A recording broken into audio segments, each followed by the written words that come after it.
నమస్కారం అండి. నేటి కథ నవ్వు అందం. సిరిపురంలో శ్రీధవుడు అనే భాగ్యవంతుడు ఒక ఆయన ఉన్నాడు. ఆయన కూర్చుని తిన్న తరతరాలు తరగని ఆస్తి ఉన్నా నిత్యం వదిలిపెట్టకుండా వేధించే సమస్య ఒకటి ఉంది ఆయనకి. ఆయన చూపులకు పరమ వికారంగా ఉంటాడు. తన రూపం అందంగా మారాలని వైద్యులు చెప్పిన రకరకాల మూలికలు మింగాడు. ముఖానికి ఏవేవో పసర్లు పూసుకున్నాడు. ఎందరో దేవుళ్లకు పూజలు చేశాడు. అయినా ఏమాత్రం ప్రయోజనం కనపడలేదు. ఒక బైరాగి శ్రీధవుడికి తీరని సమస్య గురించి విని, నాయనా, నీ రూపం నీకు దేవుడిచ్చినది కదా, దీన్ని మార్చాలనుకోకు. దైవ కృప వల్ల నీ వద్ద తరగని నిధి ఉన్నది. దాన్ని ఉపయోగించి ఇతరులకు మేలు కలిగే మంచి పనులు చెయ్యి అని చెప్పాడు. అప్పుడు అందరికీ నీ రూపం తప్పక అందంగా కనబడుతుంది అన్నాడు. తన డబ్బును తనకే తప్ప ఇతరుల కోసం ఖర్చు చేయడం శ్రీధవుడికి ఏమాత్రం ఇష్టం లేదు. అందుకని ఆయన బైరాగిని మరేదైనా ఉపాయం చెప్పమని కోరాడు. బైరాగి కాసేపు ఆలోచించి, హరిపురంలో ఉన్న మాధవుడు నీకంటే వికారంగా కనిపిస్తాడు. కొన్నాళ్ళు అతడి వెంట ఉంటే నీ రూపం నీకే అందంగా కనిపిస్తుంది. ఒక గీత పక్కన ఇంకాస్త పెద్ద గీత గీస్తే ఈ గీత చిన్నదిగా కనిపిస్తుంది కదా అన్నాడు. ఈ సలహా శ్రీనాథుడికి కూడా నచ్చింది.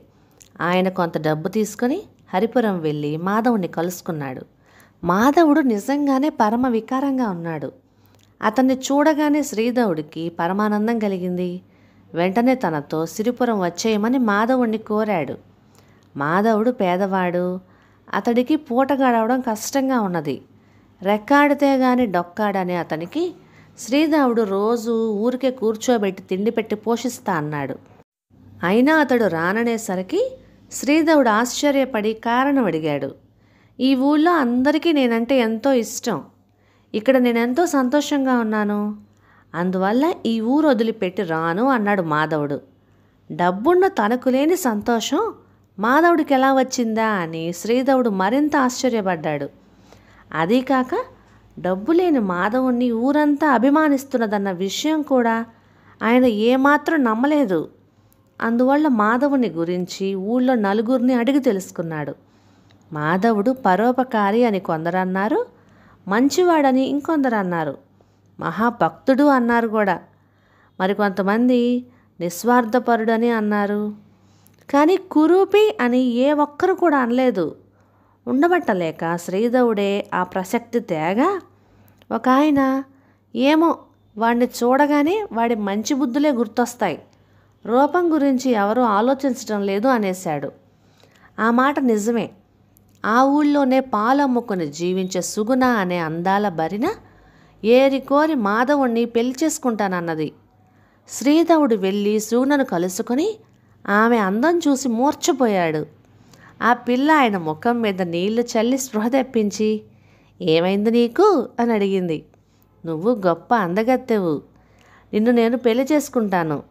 ఆ తర్వాత నుంచి నువ్వు పాలమ్ముకోవాల్సిన అవసరం లేదు. నా దగ్గర తరగని సంపద ఉంది. నువ్వు మహారాణిలాగా జీవించవచ్చు అన్నాడు శ్రీధవుడు. నేను మాధవుణ్ణి ఇష్టపడ్డాను. వాడితోనే నా పెళ్ళి అన్నది సుగుణ. మాధవుడు నాకంటే అందగాడు కాదు. నాలాగా డబ్బున్నవాడు అసలే కాదు. నన్ను కాదని వాడంటే ఇష్టపడతావే అన్నాడు శ్రీధవుడు కోపంగా. ఏమో, వాడెప్పుడు నవ్వుతూ ఉంటాడు. వాడి నవ్వే నాకు చాలా ఇష్టం. నవ్వినప్పుడు వాడెంతో అందంగా ఉంటాడు అన్నది సుగుణ. శ్రీధవుడు తను నవ్వగలను అనుకున్నాడు.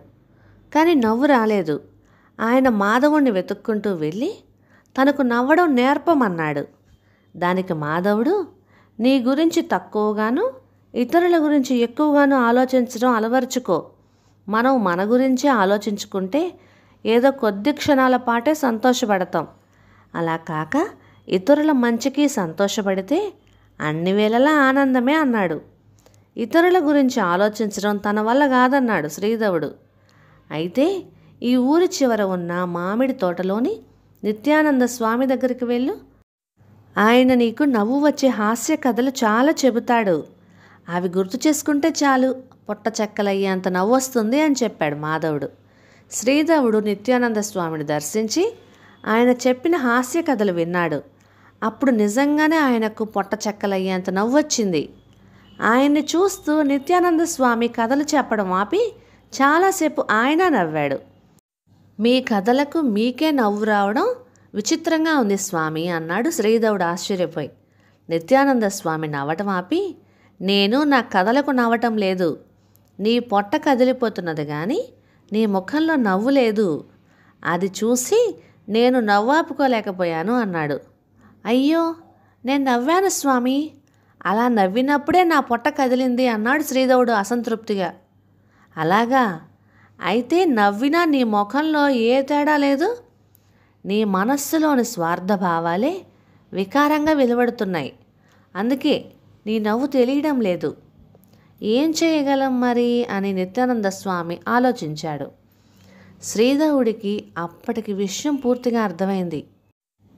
తన మనస్సులోని స్వార్థభావాలే వికారంగా వెలువడుతున్నాయని. ఆయన సిరిపురం తిరిగి వెళ్ళి ఊళ్ళో 10 మందికి మేలు కలిగే పనులు చేయటం మొదలుపెట్టాడు. ఆ తర్వాత ఆయనకు తన కురూపినన్న వాస్తవం ఏమాత్రం బాధించలేదు. కథ సమాప్తం. ఇక ఈ కథ మీకు నచ్చినట్లయితే ఇలాంటి మరెన్నో తెలుగు చిట్టిపొట్టి కథల కోసం please like, share and subscribe to my channel and don't forget to comment. Thank you.